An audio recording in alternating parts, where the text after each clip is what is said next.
Welcome back to the OSM channel. In today's video I'm going to teach you how to replace the front brakes on a 2003 through 2008 Honda Pilot. Let's get started. Chock the rear wheels, position your floor jack underneath this jacking plate and jack up the car. With the car jacked up, we can go ahead and remove the front tire. So currently the front end of the car is only being held up with that floor jack right now. Now if that fails, it could be a death sentence, so I'd recommend you installing a jack stand underneath this front frame rail right here. So if you follow the lower control arm, you'll find this front frame rail that runs towards the front of the car. So I'm just going to install this under here, and this will be a little bit of added protection. Because I'm going to be replacing the front pads and rotors, I do not mind if these components get damaged. So what I would like to do now is create some separation between the pads and rotors to allow me to easily remove this caliper. So I'm going to utilize this pry bar, sneak it in here, and I'm going to pry against the rotor, and I'm going to pry on the metal part of the brake pad itself. Now it is time to remove the caliper. So what you're going to need now is a 12mm socket. We're going to remove this bolt as well as this bolt right here. Now we can pull our caliper off the caliper brackets. I'm going to get my hanging hook, hook it in the slot, and then I'm just going to hang it up on the shroud for the front strut right here. That's up out of the way, no pressure on the brake line. Important. Just want to show you that these pads are not necessarily seized in the caliper bracket, but they are pretty darn tight, and that is definitely causing excessive brake drag and wear. So get yourself a pry bar and just pry these pads out of the caliper bracket. Now it's time to remove the caliper bracket. In order to do that, we need to remove this 17mm bolt, and there's another one hiding right behind this slide pin right here. Now on the rotor, I see that there are two Phillips head screws that we need to remove, and these screws can be tricky. Here's my technique. I like to take a number 3 Phillips and use an adapter. I have a 3/8 inch drive socket wrench, so this socket basically adapts 3/8 inch drive to that number 3 bit. Of course, we're spinning this counterclockwise, so I'll position this on the fastener, put a little bit of tension on it. Then I take a hammer and I lightly tap top of my socket wrench and provide rotational torque at the same time. See that it's starting to go. And I believe that is the best way to remove these stubborn brake rotor screws.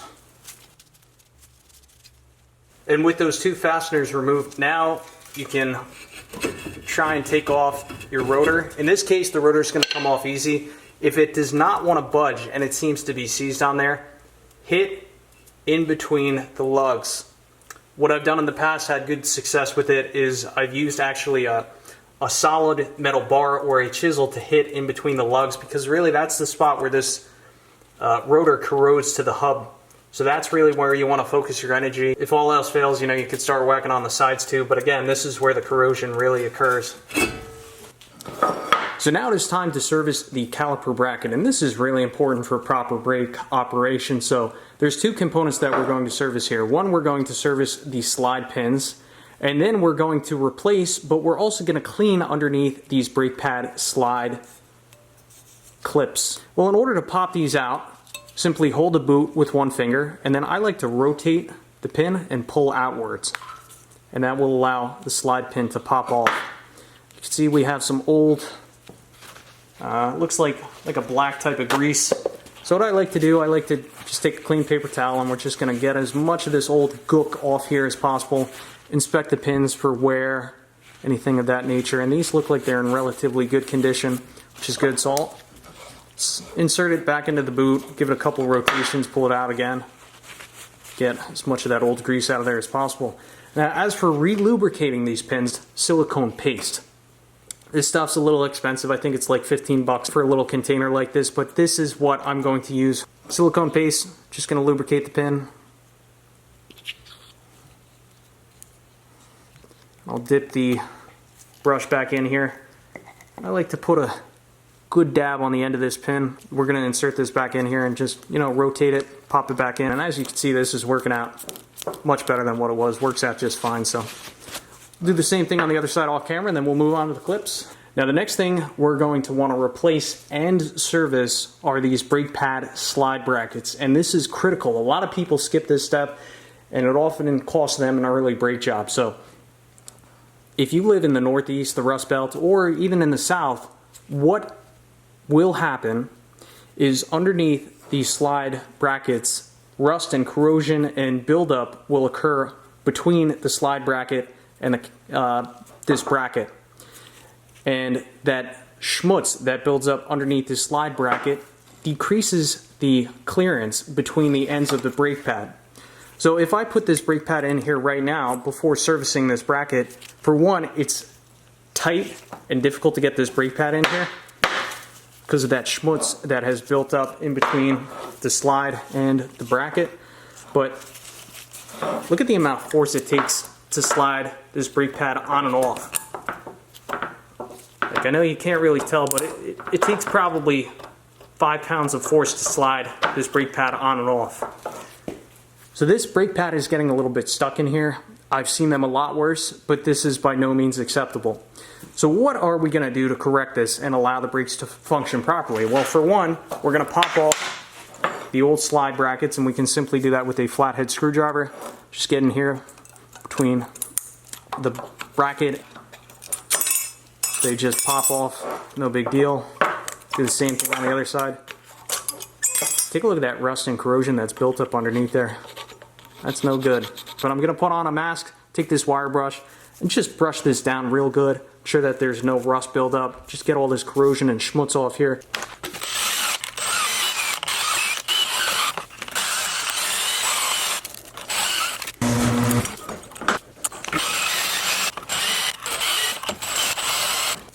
So you can see we have this caliper bracket all cleaned up. It's nice and shiny.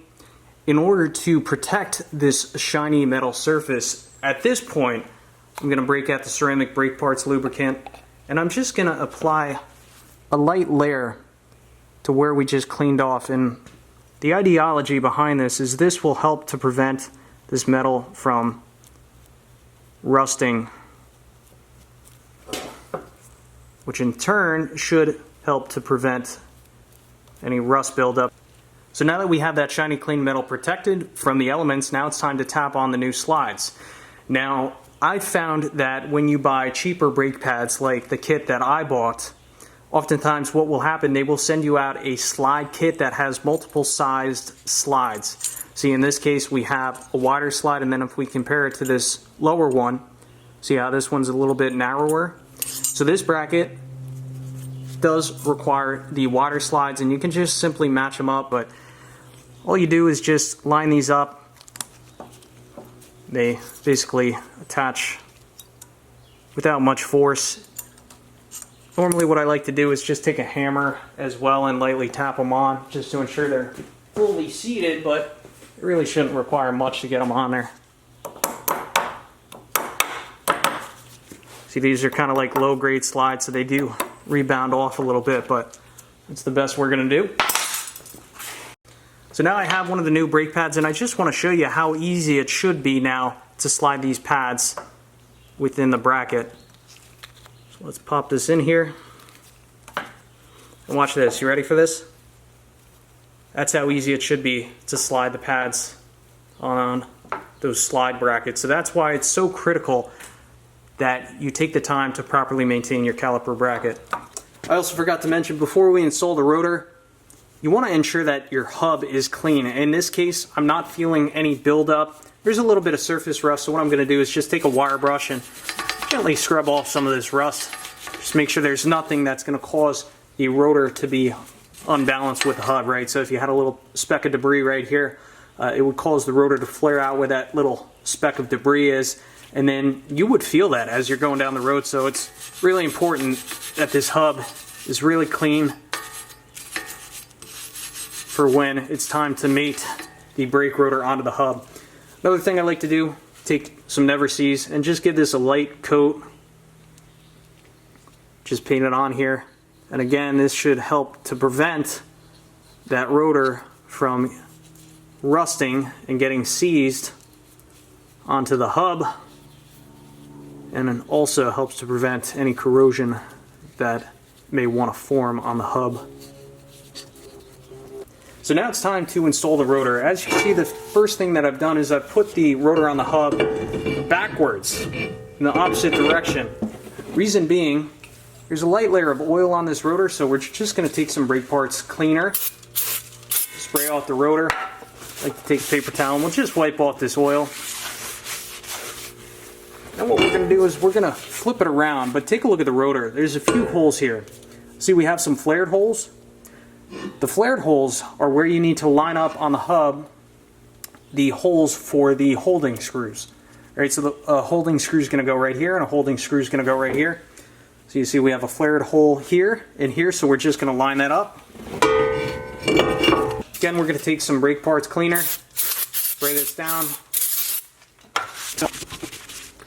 So now let's reinstall the rotor once more, ensuring that all our holes are lined up properly.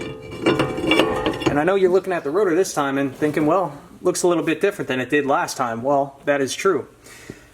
What I did, I taped off the surface of the rotor that normally mates to the brake pad, and I've painted the center of the rotor. Reason being is I tend to use cheap brake pads and rotors, which normally there's no problem. However, the only issue that I found with the cheap rotors is that the center of the rotor tends to rust, and that will make this rotor look very ugly, you know, a year or two down the road, because you see all this rust right here through the wheel. So what you can do to help prevent that is to tape off, again, the outer edge of the rotor, try and get all the oil off, and just take some high performance black Rust-Oleum and just give it a quick paint job. It doesn't take much. Trust me, this will really help the appearance of the car moving further down the road here. So now it's time to reinstall the holding screws, and again, these are a number 3 Phillips, and I like to just put a little bit of ceramic brake parts lubricant on these screws.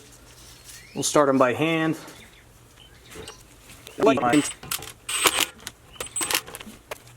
Next, let's reinstall the caliper bracket. These should be 2 17mm bolts. We're going to start these by hand.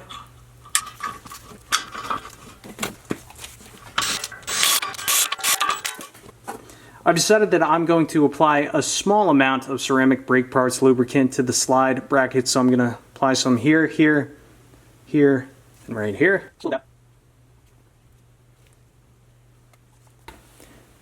So before I install the brake pads on the caliper bracket, I want to compress this piston back in. Now my technique for doing it on this car is going to be with an old brake pad and a seat clamp, so we're just going to compress this piston back in. But just be cautious about using this method on newer cars on the rear brakes, because oftentimes on these modern cars, the pistons will actually have a screw mechanism in there, so they will double up not only as the service brake, but they will also be the emergency brake, so the rear brakes won't have the traditional drum style emergency brakes. But anyway, we're going to be fine to do it this way for this car. So I like to take an old brake pad, put it against the piston. We'll take a giant C-clamp. We're just going to compress this piston back in.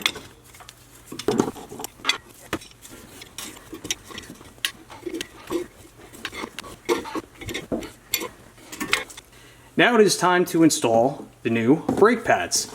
Now, the brake pads, one of them should have this wear indicator or squealer, and the other one will not. The pad that has the squealer should go on the inboard side of the caliper bracket. Now, the purpose of this little metal squealer is to make a sound, a squeal, if you will, when the brake pad wears down to the point that there's not much pad left, maybe 1/16 of an inch of pad left. So if you hear your brakes making really strange sounds, chances are you need to replace your brakes. So I'm going to start by installing the inner pad with the squealer. See how easy that slides on and off? That's how it should be. 100%, that's how it should be. Then we will install the outer pad.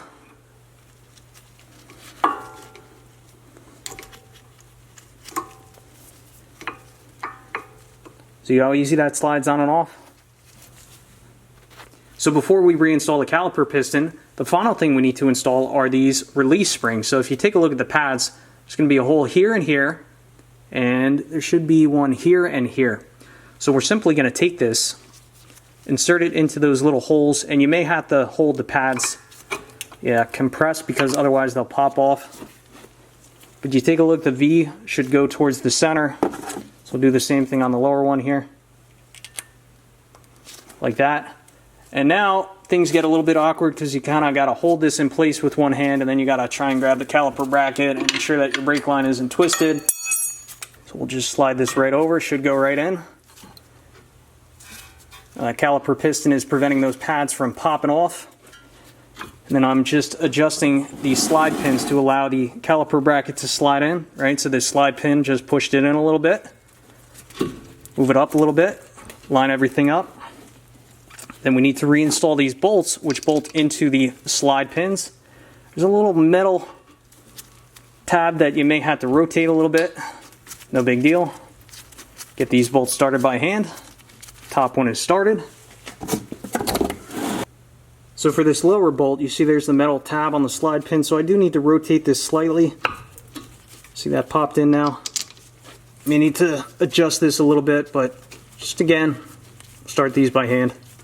Should go right in. Now I'm going to tighten up these two slide pin bolts. I'm going to do that with my 3/8" drive ratchet because I don't want to over torque these.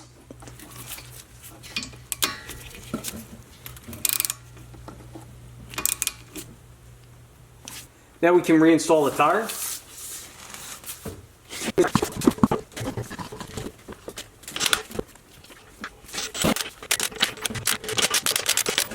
All those lug nuts started, somewhat tight. I'm gonna gently lower the car back down on the ground. Then we need to torque down these lug nuts.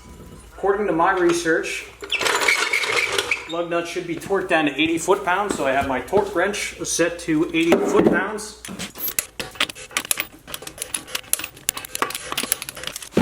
Critically important step here. So the final step here, you need to go in the car and pump that brake pedal several times until the brakes become firm. Reason being, right now, because we compressed that caliper piston earlier, the brake pads are not making contact with the rotor. So if you throw the car and drive and try and hit the brake pedal down, chances are you will feel no resistance and you won't be able to properly stop. So it's important that you pump the brakes to extend or allow the caliper piston to extend out, therefore allow the pads to make contact with the rotor, and that will allow you to stop the vehicle. So let's go inside the car and pump the brakes. So watch what happens when I push down the brake. I'd imagine it's going to go all the way down to the floor right now. All the way down. So let's pump it again. And now it's firm. See how it's not going all the way down to the floor? Again, this is really important. Make sure you do this. Anyway, that's going to conclude today's video. Thanks for watching. As always, I will catch you on the next one.